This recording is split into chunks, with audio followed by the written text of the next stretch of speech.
सब मिथिलावासी के हम गोर लागे छी। हम प्रिया मिश्रा। आई के जे गीत से लड़का विवाह के गीत एकरा बेसी से बेसी लाइक करू, सब्सक्राइब करू, शेयर करू। जय मिथिला, जय मैथिली। दुल्हा तोहर चांद सन मुखरा मुबारक हो, मुबारक हो। दुल्हा तोहर चांद सन मुखरा मुबारक हो, मुबारक हो।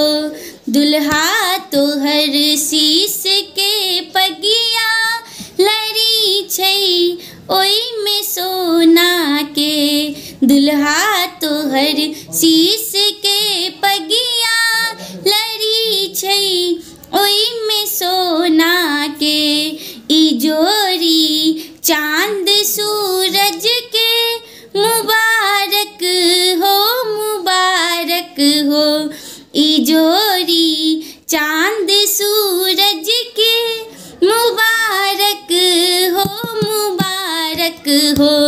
दुल्हा तोहर चांद सन मुखरा मुबारक हो, मुबारक हो। दुल्हा तोहर कान के कुंडल लड़ी छै ओई में सोना के। दुल्हा तोहर कान के कुंडल लड़ी छै ओई में सोना के। ई जोड़ी चांद सूरज के मुबारक हो, मुबारक हो। ई जोड़ी चांद सूरज के मुबारक हो, मुबारक हो। दुल्हा तोहर चांद सन मुखरा मुबारक हो, मुबारक हो।